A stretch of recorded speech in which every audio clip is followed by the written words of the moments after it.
0.282, 0.274, 1.134, 1.133, 1.847। आज की इस वीडियो में मैं आप लोगों को एक मल्टीमीटर बना के दिखाऊंगा और ये फुल ओपन सोर्स प्रोजेक्ट है, यानी कि आप वीडियो कंप्लीट देखने के बाद खुद आप बना पाएंगे। ये देख पा रहे हैं कितना छोटा सा एक डिवाइस है, ये एक मल्टीमीटर है।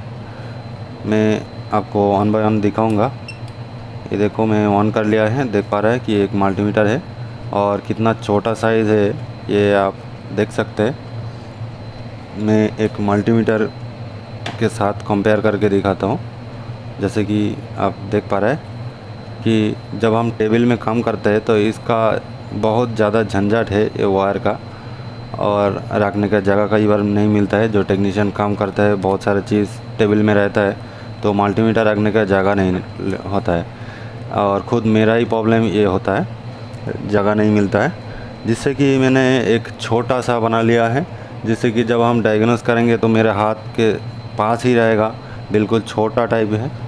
तो इसके अंदर बहुत सारे फीचर्स हैं, मैं दिखाऊंगा। जैसे कि देख पा रहे हैं कि ये मोड है, डायोड मोड है, रेजिस्टेंस मोड है और ये वोल्टेज मोड है। ये तीनों मोड है इसके अंदर। बाकी इसमें वायरलेस है, वायरलेस के थ्रू आप कंप्यूटर में भी देखा सकते हैं, और कुछ इस तरह का एक्सटर्नल अगर डिस्प्ले बना लेंगे तो इसमें भी दिखा पाएंगे। मैं एक एक करके दिखाऊंगा। साइड का पैनल मैंने बनाया था, वो भी मैं दिखाऊंगा, लेकिन डिज़ाइन काम नहीं किया है, मतलब डिज़ाइन में थोड़ा इशू आ गया था जिससे मैंने लगा नहीं पाया। और देखो इसका प्रोब के लिए ये मैंने आक्स केबल लगाए हैं, और कितना छोटा सा एक प्रोब कर लिया है। देखो बिल्कुल छोटा सा प्रोब है, और प्रोब यहाँ पे लगेगा। यहाँ पे हेडफोन सॉकेट है, यहाँ पे प्रोब लगेगा, और यहाँ पे हम चार्जिंग लगा सकते हैं। तो जैसे कि मैं आपको दिखाता हूँ, ये मैंने लगा दिया है, और अभी मैं कुछ टेस्टिंग करके दिखाऊंगा। बाकी इसका फीचर्स है मैं वो बाद में दिखाता हूँ। जैसे कि हम मोबाइल टेक्नीशियन है तो मोबाइल की बोर्ड एक ले लेते हैं, और बाकी अब टेस्ट करेंगे बना के तो आपको पता लग जाएगा। जैसे कि डायोड मोड देखो कितना स्टेबल है, देख पा रहे हैं। इसमें रेजिस्टेंस भी चेक कर सकते हैं। जैसे कि यहाँ पे देखो, यहाँ पे 100 ओम्स की रेजिस्टेंस है, 100 ओम्स, और इसमें कुछ टॉलरेंस भी है जिससे कम दिखा रहा है। और ये 510 ओम्स है, 1 किलो ओम्स है, 10 किलो ओम्स है, 100 किलो ओम्स है। और ये डीसी वोल्टेज मोड है। तो जैसे कि देख पा रहा है ये बैटरी की वोल्टेज दिखा रहा है। देखो दोनों पोलैरिटी में दिखा रहा है, रिवर्स और फॉरवर्ड में नेगेटिव वोल्टेज भी दिखा रहा है। और अगर आप वायरलेस देखना चाहते हैं तो इसका वीडियो में नेक्स्ट वीडियो में बताऊंगा, ठीक है। अभी ये नो सिग्नल दिखा रहा है क्योंकि यहाँ पे मैंने इसका वायरलेस ऑफ करके रखा है। तो यहाँ से हम वायरलेस ऑन कर लेंगे, ये ऑफ हो जाएगा, दोबारा हम ऑन करेंगे। देखो ये अभी डायोड है, रेजिस्टेंस है, और ये वोल्टेज है। और एक्सटर्नल मैंने डिस्प्ले लगाए हैं, कलर डिस्प्ले। अब चाहे तो आपके टेबल के अंदर भी ये रख सकते हैं, टेबल के ऊपर। और इसमें भी बहुत फास्ट रेस्पॉन्स है, जैसे कि मैं आपको दिखाता हूँ। सिर्फ इतना नहीं है, ये कंप्यूटर के साथ भी कनेक्ट होता है, यानी यहाँ से डाटा कंप्यूटर के अंदर जाएगा तो कंप्यूटर की जो एप्लीकेशन है, एप्लीकेशन में भी दिखाएगा। इस डिवाइस को बनाने के लिए मैंने जो भी पीसीबी और कंपोनेंट इस्तेमाल किया है सब नेक्स्ट पीसीबी से लिया है। नेक्स्ट पीसीबी एक प्रोफेशनल पीसीबी मैन्युफैक्चरिंग कंपनी है। यहाँ से आप हाई क्वालिटी पीसीबी बना सकते हैं लो कॉस्ट में। और इनके पास बहुत सारे चीज़ें हैं, जैसे कि 1 से लेके 32 लेयर तक पीसीबी बना सकते हैं, पीसीबी एसएमएल कर सकते हैं। जैसे कि मैंने हैंड सोल्डरिंग किया है और इसमें बहुत ज़्यादा टाइम वेस्ट हुआ है मेरा, लेकिन आप यहाँ से ऑटोमेशन से एसएमएल करवा सकते हैं, बहुत ही एक्यूरेट के साथ और जेन्युइन पार्ट्स के साथ आपको मिलेगा। यहाँ से फ्लेक्स पीसीबी बना सकते हैं, रिजिड पीसीबी बना सकते हैं, एल्युमिनियम पीसीबी बना सकते हैं। इनके पास हर तरह के कंपोनेंट है, जैसे कि यहाँ पे मैं दिखाता हूँ। यहाँ पे देखो, यहाँ पे हर तरह का कंपोनेंट कैटेगरी आप देखिए, और टोटल एक डिवाइस बनाने के लिए जो भी कंपोनेंट की ज़रूरत होता है वो सब यहाँ से आप ले सकते हैं। बहुत ही लो कॉस्ट में, लो प्राइस में आपको मिलेगा और जेन्युइन पार्ट्स मिलेगा। तो पीसीबी ऑर्डर देने के लिए जस्ट आपको क्वाड नाउ के ऊपर क्लिक करना है। उसके बाद आपका यहाँ पे देखो गर्बर फाइल है, इसके ऊपर क्लिक करके आपका गर्बर फाइल अपलोड करना है। तो मेरा इस डिवाइस का जो गर्बर फाइल है वो डिस्क्रिप्शन बॉक्स में रहेगा, आप वहाँ से डाउनलोड करने के बाद सिलेक्ट करके ओपन कीजिएगा। बहुत ही ईजी है ऑर्डर करना, जैसे कि देख पा रहे हैं यहाँ पे टोटल आपको दिख रहा है। यहाँ पे पीसीबी क्वांटिटी सेट करना है, जैसे मैंने 10 पीसीबी सिलेक्ट किया है। उसके बाद यहाँ पे थिकनेस जो है 1.6 mm किया है, ग्रीन किया है। यहाँ से आप आपके हिसाब से चूज़ कर सकते हैं जैसे आपको मर्जी। और उसके बाद आपको ऐड टू कार्ट करना है। और यहाँ पे प्राइस देखिए कितना चीप प्राइस है, लो कॉस्ट में मिल रहा है, $0.1 ओनली, जहाँ पे आपको $20 कूपन मिलेगा फास्ट ऑर्डर के लिए। और साथ में शिपिंग चार्जेस देखिए बहुत ही लो कॉस्ट है, $26 था पहले, लेकिन अभी फास्ट ऑर्डर के लिए $16 हुआ है। तो अगर आप एक पीसीबी रेडी करना चाहते हैं तो नेक्स्ट पीसीबी एक बेहतर कंपनी है जहां से आप A to Z सब कुछ ले सकते हैं। तो ज़रूर ट्राई कीजिएगा, लिंक डिस्क्रिप्शन बॉक्स में रहेगा। और इसका एक दो फीचर्स मैं आपको दिखाई देता हूं। जैसे कि देखो फर्स्ट मेनू में है ऑटो पावर ऑफ मेनू है, यानी ये ऑटोमेटिक पावर ऑफ हो जाता है जिससे हमारा बैटरी सेव होता है। तो मैं यहाँ पे ओके करता हूँ। जो बटन है एक बार बटन को देख लीजिए, ये अप डाउन है, ये ओके है, पावर बटन है। और ये इसमें मोड चेंज होता है और बैक भी होता है। देखो अभी ये मोड चेंज होगा और ये मेनू में जाएंगे तो ये बैक करेगा, ठीक है। तो ऑटो पावर ऑफ में क्या है देखो, यहाँ पे मैंने 10 मिनट रखा है, 30 मिनट तक रख सकते हैं हम, 30 मिनट कम नहीं है। उसके बाद हम कोई एक्टिविटी इसके अंदर होगा तो ये जो क्या बोलते हैं जो टाइमर है वो फिर से रीसेट हो जाएगा। जैसे कि मैं आपको दिखाता हूँ, 3 मिनट कर दिया है और टाइमर आपको यहाँ पे ग्राफ दिखाएगा, बार ग्राफ, जैसे कि देख पा रहे हैं धीरे धीरे कम हो रहा है। और मैं एक्टिविटी करता हूँ तो देखो ये जो ग्राफ है वो सामने चला जाएगा, यानी जो ऑटो पावर ऑफ का जो टाइमर है वो रीसेट हो जाएगा।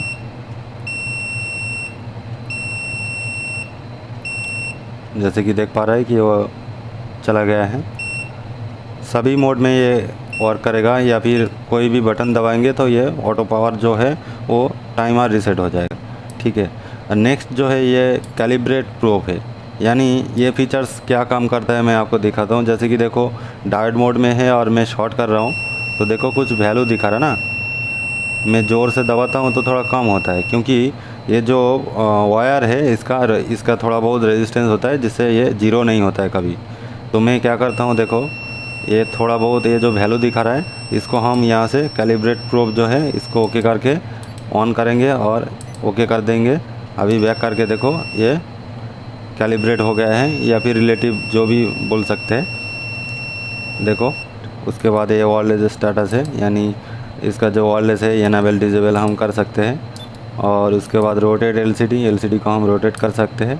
और उसके बाद देखो I2C स्कैनर, और उसके बाद देखो UART मॉनिटर, फिर उसके बाद फ्रीक्वेंसी जनरेटर, यानी हम यहाँ से फ्रीक्वेंसी जनरेट कर सकते हैं किसी भी डिवाइस को टेस्ट करने के लिए, ये हमें ज़रूरत होता है। UART मॉनिटर ये तो आप जानते ही है, फिर भी मैं एक एग्जांपल के थ्रू आपको दिखाता हूँ, अभी प्रूफ देने की ज़रूरत नहीं है। एग्जांपल देता हूँ, जैसे कि हमारा कोई भी डिवाइस हो उसका अगर कोई वैल्यू आता है UART से तो उसको हम चेक कर सकते हैं। जैसे कि यहाँ पे हम UART का जो RX TX लाइन है, ओनली इसमें से TX आएगा क्योंकि इसमें से हम डाटा लेंगे और इसमें RX यानी रिसीव करेगा। तो RX में मैंने लगा दिया है और ग्राउंड लगा दिया है, सिर्फ यही 2 पॉइंट है। और हम अगर ऑन करेंगे तो इसमें से जो वैल्यू देता है सीरियल में वो इसमें दिखा दे। जैसे कि मैं आपको दिखाता हूँ। और UART मॉनिटर में देखो, यहाँ पे देखो ये काउंटर मैंने प्रोग्राम करके दिया है, इसके अंदर इसमें से काउंटर जो वैल्यू है वो सेंड कर रहा है। जैसे कि मैं यहाँ पे दिखाता हूँ, देखो ये काउंटर स्टॉप हो गए हैं और फिर मैं लगाता हूँ तो देखो ये फिर चालू हो गया है। इसमें से हम बॉड रेट जो है वो सेट कर सकते हैं।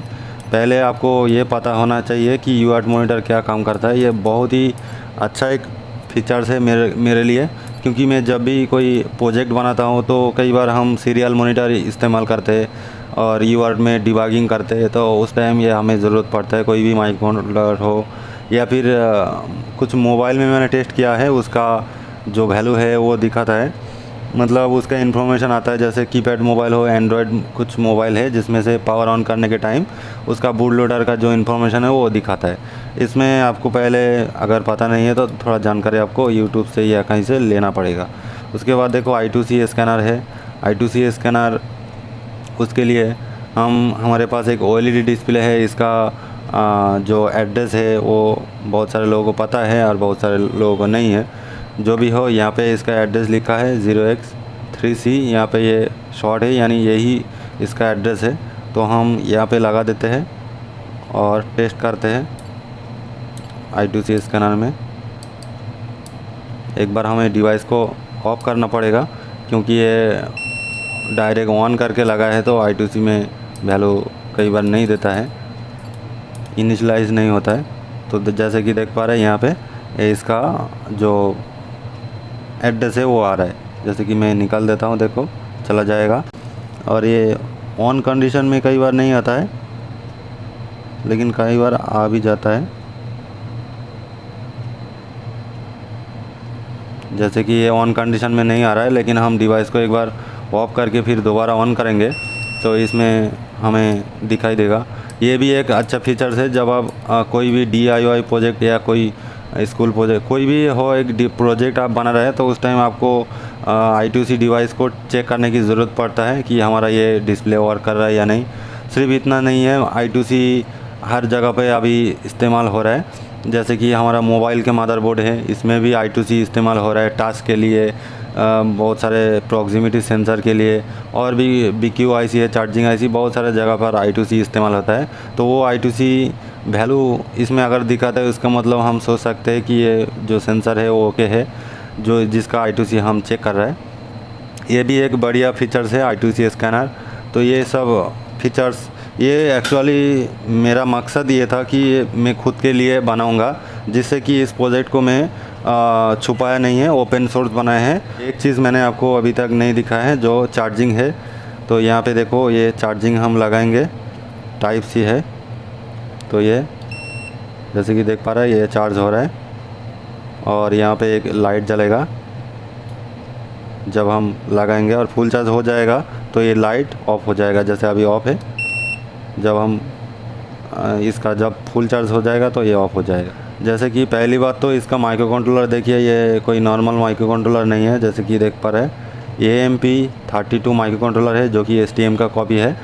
और इसमें NRF 24L01+ जो वायरलेस 2.4 GHz मॉड्यूल है, वो मैंने इस्तेमाल किया है इसमें। और बाकी यहाँ पे आप देखेंगे तो यहाँ पे इसका पिन आउट देख पा रहे हैं कि जो I2C और ईवर्ड मॉनिटर का जो पिन आउट है वो यहाँ पे है।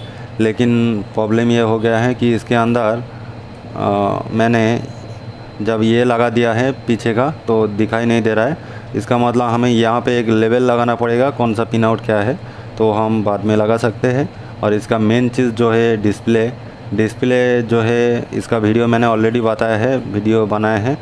और उसमें मैंने इसका कोडिंग करके प्रोजेक्ट बनाया था, जो कि नोकिया मोबाइल का डिस्प्ले है ये। अभी एक पावर टेस्ट कर लेते हैं। अभी यहाँ पे हम नहीं देखेंगे, इसमें एक्यूरेट दिखाएगा, तो हम यहाँ पे पावर देख लेंगे। ये मैंने लगा दिया है। अभी मैं पावर ऑन करके दिखाता हूँ कि इसमें कितना कंज्यूम करता है। जैसे कि आप देख पा रहे हैं कि ये 20 milliampere, approx 20 milliampere ये कंज्यूम कर रहा है जब डायोड मोड में है। और जब रेजिस्टेंस मोड में है तो 22 या 25 फ्लक्चुएशन हो रहा है, तो ऑलमोस्ट 22 मान सकते हैं।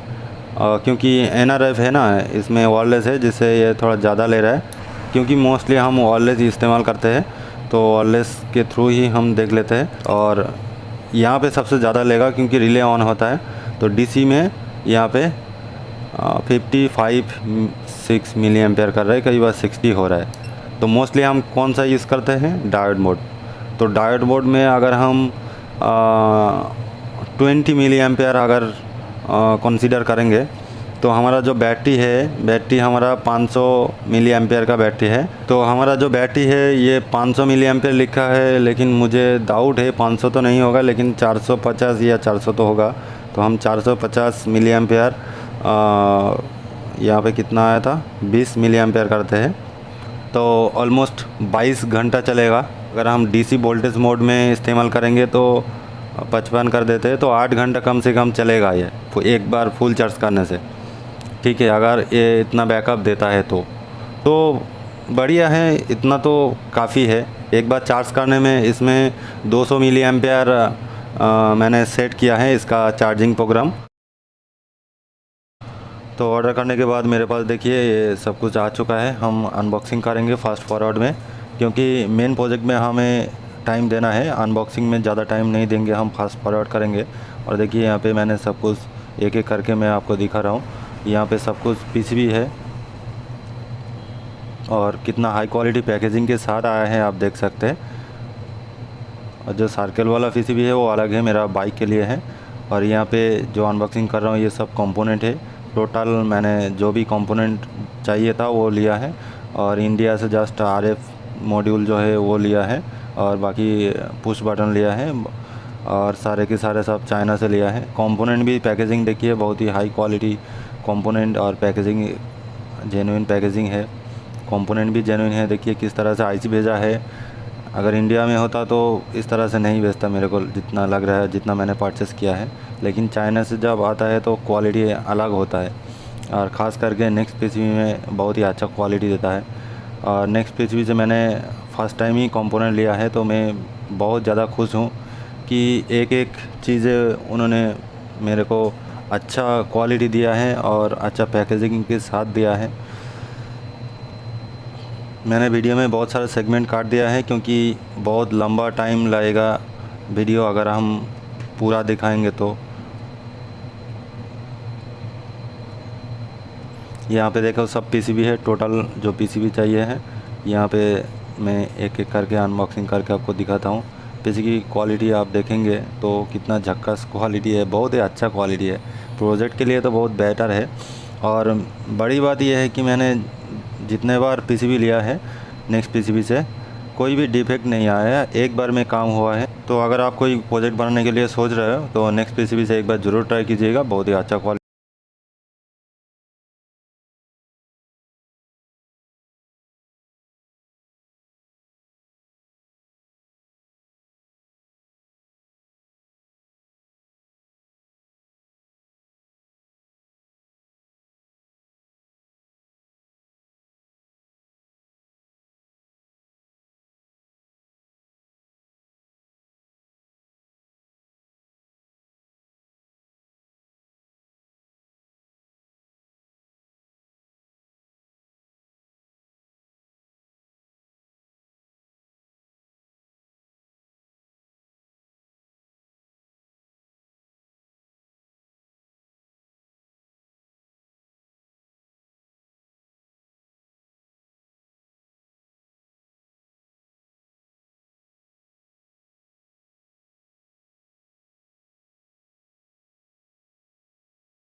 हमारा असेंबल कंप्लीट है।